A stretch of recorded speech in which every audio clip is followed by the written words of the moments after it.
Dear students, online education bridge course में आप सबका इस्तकबाल है।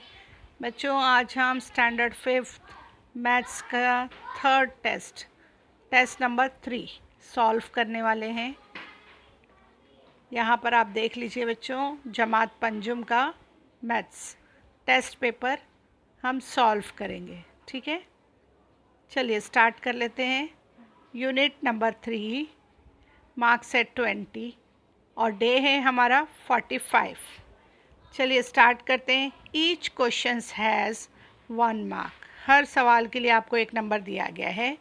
Number 1, to make the fraction 5/6 how many regions of the given figure should be shaded. तो यहाँ पर बच्चों दिया गया है आपको कि अगर 5/6 है फ्रैक्शन, तो हाउ मैनी रीजन, इसमें से कितने पीसीस आपको क्या करने पड़ेंगे, शेड करने पड़ेंगे या रंग भरने पड़ेंगे। तो यहाँ पर बच्चों क्लियर होता है कि टोटल पीसीस कितने हैं 6 और उसमें से शेड करना है 5, है ना।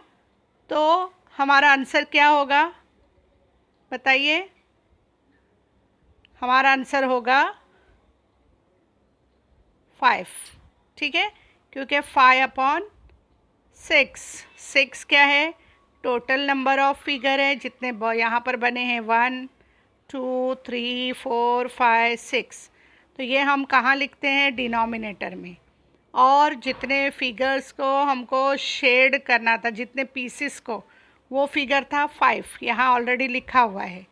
तो हमारा आंसर क्या होगा 5। ठीक है, ओके, चलिए आगे।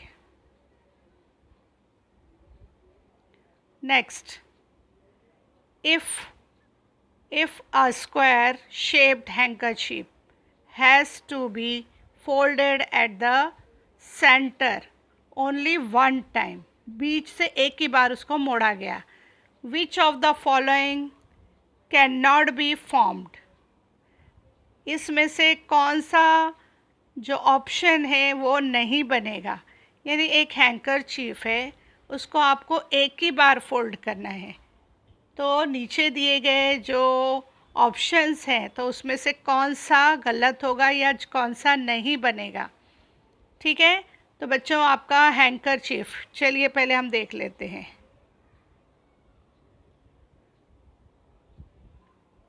यहाँ देख लीजिए बच्चों, ये है आपका हैंकरचीफ। ठीक है, आपको एक ही अगर फोल्ड करना है, समझ लीजिए आपने यहाँ से फोल्ड किया, तो फोल्ड होने के बाद क्या बनेगा बच्चों, रेक्टेंगल बनेगा। और अगर आपने ये नहीं किया है, ठीक है, ये वाला नहीं किया है, उसकी जगह आपने यहाँ से एक ही फोल्ड करना है ना, तो यहाँ से किया है, तो क्या बनेगा बच्चों, ट्रायंगल बनेगा। ओके, इसका मतलब कौन सा ऑप्शन हमारा नहीं बनेगा, स्क्वायर। जब तक हम इसको और एक फोल्ड नहीं करते तब तक स्क्वायर नहीं बनेगा। तो हमने देखा कि रेक्टेंगल और ट्रायंगल बनेगा 1 फोल्ड पर। क्यों, क्योंकि हमारा हैंकरचीफ जो है वो स्क्वायर साइज़ में। आ गया समझ में, तो आपका आंसर होगा सी। ठीक है, अब देखिए, Sanjay had an apple, Sanjay के पास एप्पल है। He made sum equal pieces of the Apple, उसने क्या किया, उसके इक्वल पीस किया, किसके, एप्पल्स के। He gave 1/4 part of an apple to his little brother, उसमें से उसने 1/4 जो हिस्सा है अपने छोटे भाई को दिया। 2/4 पार्ट टू हिज सिस्टर, और आगे क्या है, ये सिस्टर को दिया है और ये उसके भाई को दिया है छोटे। ही एट, यानी उसने खुद खाया 1/4 part of the Apple himself. In how many part was the Apple divided. तो बताइए कि एप्पल कितने हिस्सों में डिवाइड हुआ। आ रहा है समझ में आपको बच्चों। नीचे का नंबर आप देख सकते हैं, डिनोमिनेटर कितना है 4, इसका मतलब एप्पल के कितने पीस हुए थे, 4 हुए थे। ठीक है, 4 में से 1 पीस किसको गया, छोटे भाई को, है ना। 1 पीस किसको गया? छोटे भाई को। 2 पीस किसको दिए? सिस्टर को। 1 पीस उसने खुद खाया, है ना? तो कितने हो गए? 4। यानी एक एप्पल के कितने पीस हुए थे? टोटल 4। ओके, तो हमारा राइट आंसर कितना होगा बताइए? हमारा राइट आंसर क्या होगा? 4, है ना? 4 होंगे तभी तो बिस्तरा बांटे गए ना बच्चों। समझ में आया आपको? चलिए बच्चों, हम 4th क्वेश्चन देख लेते हैं। For the function of 26th January, Meenal practiced from 21st January to 24th of January. In total, what were the number of the days she practiced for? ठीक है, कौन सा फंक्शन था? 26 जनवरी का, जिस पे मीनल ने प्रैक्टिस की है स्पीच की, है ना? उसने याद किया है। कब से किया उसने स्टार्ट? 21 से 24 ऑफ जनवरी तक। तो बताइए कितने दिन उसने प्रैक्टिस की? आप लोग खुद काउंट कर सकते हो, बताइए। यहाँ देखो, 21, 22 से 21 से स्टार्ट किया है ना उसने। 22, 23, देन 24। कितने दिन हो गए? 1, 2, 3, 4। कितने दिन उसने प्रैक्टिस की है? Total 4 days. ओके, मिल गया आपको आंसर। चलिए आगे देखते हैं। 5th नंबर का क्वेश्चन है बच्चों। What is the time in given clock? नीचे दी गई जो घड़ी है उसके अंदर क्लॉक में कितने बज रहे हैं आपको बताना है। आपको पता होगा बच्चों, जो स्मॉल हैंड होता है वो आवर का होता है, यानी घंटे का, और जो लॉन्ग है, लंबा जो उसका हैंड होता है, वो मिनट का होता है। तो आप बताइए कि कितने बज रहे हैं, बताइए। अगर आप ऐसे बोलें तो 3:20, लेकिन यहाँ पर आप क्या बताएंगे? 3 hours 20 minutes। ठीक है, आपको आंसर मिल गया। ओके, कौन सा आएगा आंसर? सी। चलिए आगे चलते हैं। चलिए बच्चों, यहाँ देख लेते हैं 6 number. Choose the correct answer of the following. यहाँ पर 4 बच्चे हैं, मीरा, शाम, अहमद, टीना। सेम सम सबको दिया गया है प्लस करने के लिए। देखिए इनमें से किसका सही आंसर है। राइट आंसर आपको फाइंड आउट करना है। चलिए हम खुद भी करके देख लेते हैं ताकि हमें पता चल जाए। ठीक है, एक सम, क्योंकि सबके नंबर सेम हैं। 4120। ठीक है, नीचे 78, 0 + 8, 8, 7, 8, 9, 1, 4। देखिए किसका आंसर राइट है बच्चों। पहला आंसर रॉन्ग, ये राइट है, और ये भी रॉन्ग है। इसका मतलब किसका राइट आंसर है बच्चों? अहमद का। ठीक है, चलो नेक्स्ट। यहाँ पर देखिए बच्चों, आपको माइनस करके देखना है और बताना है कि किसका आंसर राइट है। तो आप सबको सॉल्व करके देखें।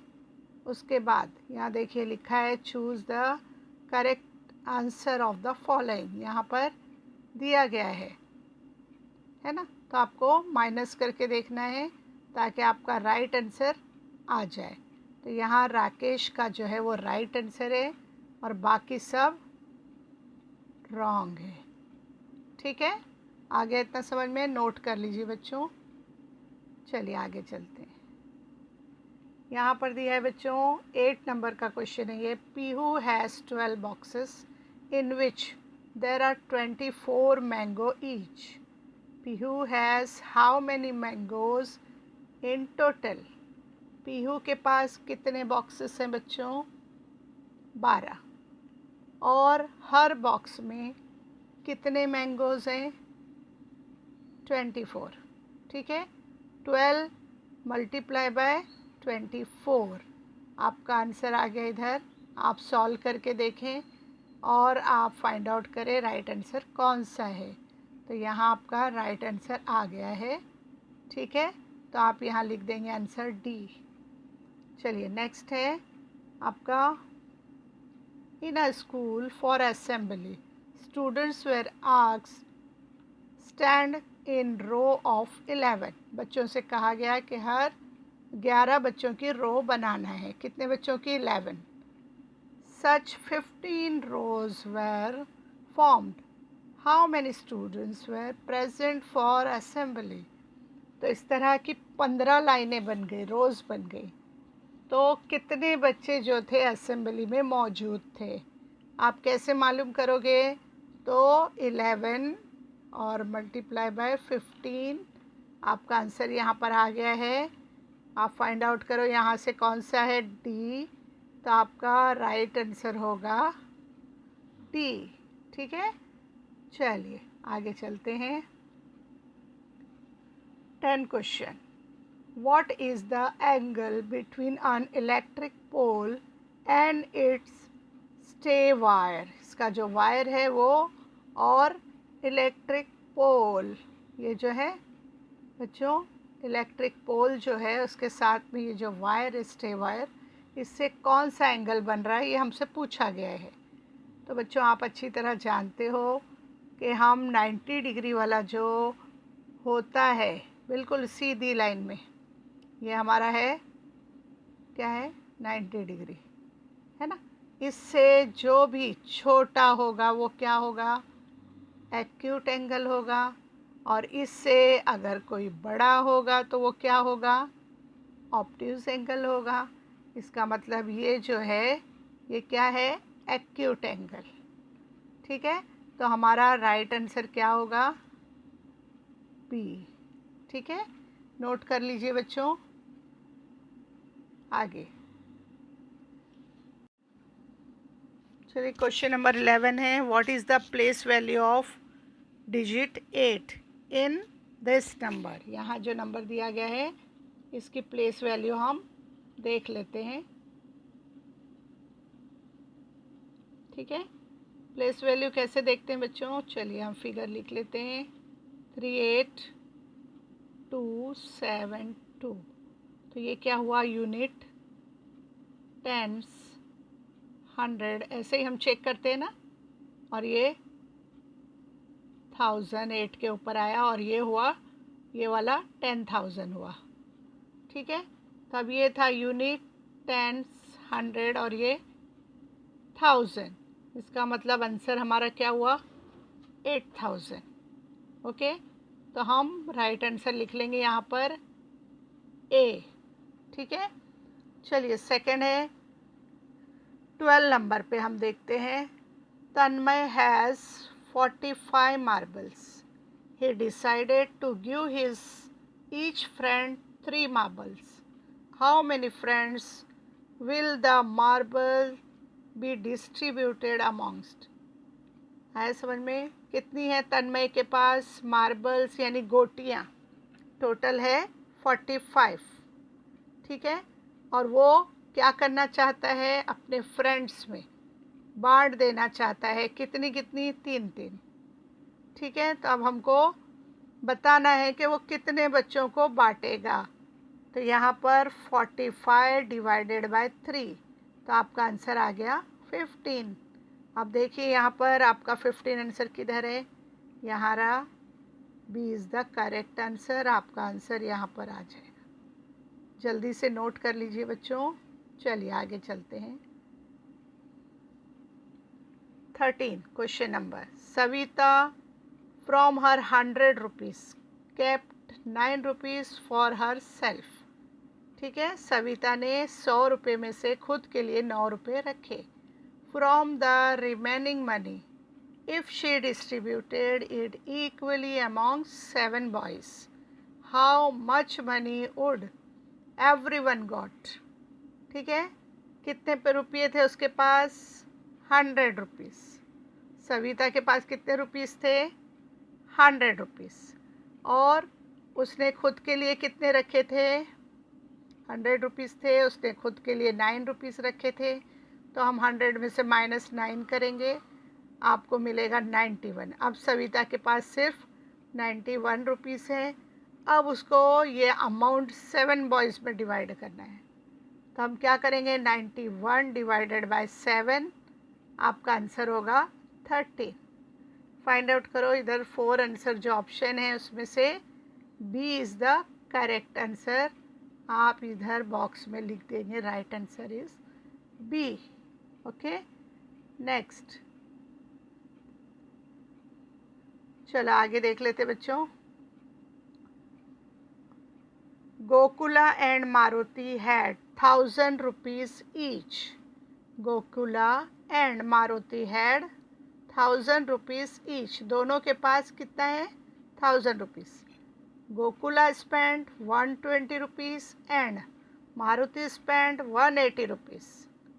गोकुला ने 120 रुपया खर्च किया है और मारुति ने 180 रुपया। कितने में से, 1000 में से। How much money would each of them have. अब दोनों के पास कितना पैसा बचा होगा ये आपको बताना है, ठीक है। अब गोकुला ने कितना खर्च किया था, 120, तो यहाँ आप देख सकते हो बच्चों, 1000 में से 120 आप माइनस करेंगे, 880 अमाउंट उसके पास बचा है। किसके पास, गोकुला के पास। मारुति ने 1000 में से 180 रुपीज़ स्पेंड किया है, खर्च किया है, उसके पास बचा है माइनस करके 820 रुपीज़, ठीक है। अब यहाँ पर आप फाइंड आउट करो कि सही आंसर किधर है। आप यहाँ देख सकते हैं बच्चों, ये है हमारा राइट आंसर, ठीक है। आप लोग भी माइनस करके देखें और अपना राइट आंसर ढूंढें, ठीक है। If we add 804 tens in a number 1275, what is the answer, ठीक है। हमारे पास कितना नंबर है, ये नंबर है, और हमको ऐड करना है 840 टेंस, यानी 840, ठीक है। तो यहाँ पर देखिए प्लस किया गया है दोनों फिगर्स को। आंसर आया आपका, यहाँ पर फाइंड आउट करो, यहाँ पे किधर दिखाई दे रहा है, बी, ठीक है। तो आपका राइट आंसर होगा बी। चलिए नोट कर लीजिए फटाफट, आगे चलते हैं। यहाँ देखिए बच्चों, Rajan and Anil completed one round in their own track. Which of the following statements is among, ठीक है। यह है राजन का ट्रैक, यह है अनिल का। अनिल कितना दौड़ा है, बोलिए, 12 मीटर प्लस कर लिए हमने यहाँ पर, और राजन कितना दौड़ा है, 14 मीटर्स, ठीक है। तो दोनों में कितना डिफरेंस आया है दौड़ने में। अब आप इसको माइनस करके देखिए और सही आंसर को टिक कर लीजिए, ओके। चलिए नेक्स्ट, ये क्वेश्चन हम आगे के पेज पर देख लेते हैं, आगे की स्लाइड पर। चलिए, Mansi's plot how much bigger than Meghna's plot in square metre, ठीक है। यहाँ पर मानसी का भी प्लॉट है और मेघना का भी है। आप देख सकते हैं उसके साइड की जो है लंबाई आपको दी गई है मेजरमेंट, ठीक है। उसके हिसाब से 192 स्क्वायर मीटर मानसी का प्लॉट हुआ, मेघना का 144 स्क्वायर मीटर हुआ। अब हम क्या करेंगे, इसको माइनस कर देंगे। क्या करेंगे बच्चों, इन दोनों फिगर को जो हमें मिले हैं इनको माइनस करेंगे। हमारा आंसर आ गया 48 स्क्वायर मीटर। स्क्वायर मीटर में ही हमको आंसर देना है। फाइंड आउट करो कौन सा आंसर राइट है। ये रहा हमारा राइट आंसर, लिख दीजिए फ़ौरन। चलिए अब आगे चलते हैं हम। चलो question number 18। Question number 18, it is Sunday on the first date of April. In this month, what are all the other dates following on Sunday. यहाँ पर बच्चों बताया है कि it is Sunday on the first date of April. अप्रैल की पहली तारीख को इतवार है, संडे यानी इतवार है। तो उसके इस महीने में हर संडे को कौन सी डेट आएगी, है ना। बाकी जो डेट्स है उसके हिसाब से संडे कब कब आने वाला है ये हमको काउंट करके बताना है पूरे महीने में, ठीक है। अब यहाँ आप देख सकते हैं बच्चों, फर्स्ट संडे था ये, है ना। अब 7 डेज़ में हमारा वीक कंप्लीट होता है, +7 की 8 आ गया, है ना। अब ये 8 को हमने यहाँ लिखा है। फिर हमारे हफ्ते के दिन कितने होते हैं, 7 डेज़ में का वीक होता है ना। अब दोनों को प्लस करो, हमारा आंसर आया 15। अब 15 को हमने यहाँ लिया संडे, संडे में 7 डेज़ फिर प्लस किए, टोटल हुआ 22। 22 में फिर हमने 7 डेज़ प्लस किए तो हमारा टोटल आया 29। इस तरह से ये जो फिगर हमको मिले हैं, यहाँ पर देखिए आप कहाँ पर लिखे हैं, बी ऑप्शन में। यहाँ भी लिखे हैं लेकिन यहाँ 36 एक्स्ट्रा है बच्चों, और हमारे जो मंथ है, महीने होते हैं, उसके अंदर 36 डेट नहीं आती है ना, 31 आती है। तो हमारा राइट आंसर होगा बी, ठीक है। चलिए आगे चलते हैं। Observe the following chart and right the answers. नीचे दिया हुआ जो चार्ट है उसको ऑब्जर्व करना है और फिर आपको आंसर देना है। बच्चों यहाँ पर एक स्केल दी गई है, scale 1 flower is equal to 10 flowers, ठीक है। तो उस हिसाब से हमको यहाँ पर काउंटिंग करना है। चलिए यहाँ पहला नाम कौन है, अंजलि। अंजलि के पास कितने फ्लावर है, 1 2 3 4 है, और 1 फ्लावर इज इक्वल टू 10 है, तो 4 10 कितना हो गया, 40। अंजलि के पास 40 फ्लावर है।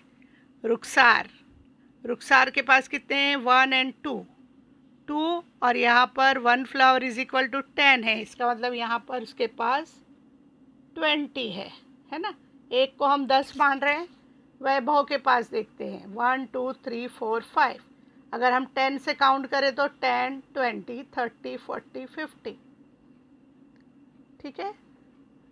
आलिया के पास 10 20 30 हो गया।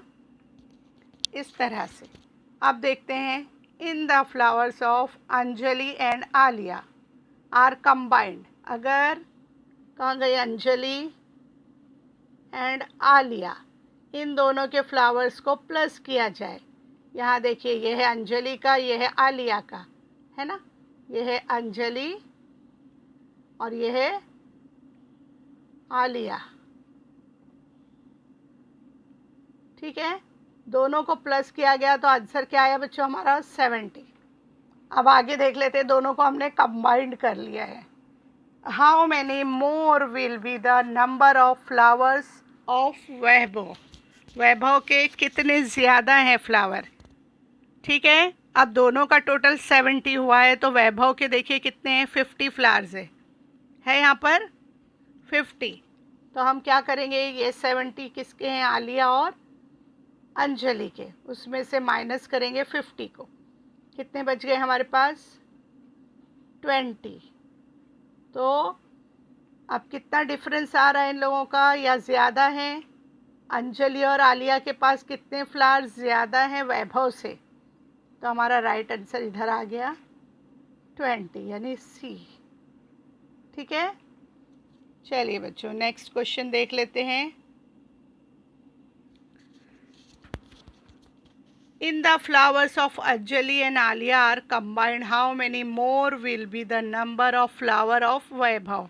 अभी हमने ये आंसर ढूंढा, ये दोबारा बच्चों क्वेश्चन आ गया है, नो प्रॉब्लम। आगे चलते हैं, ये फिर से आ गया, ये हमारा आंसर था, लिख लीजिए। चलिए, complete the following pattern in design. Design के हिसाब से आप देखते जाइए बच्चों ध्यान से। सर्कल है, स्क्वायर, ट्रायंगल, फिर आया सर्कल,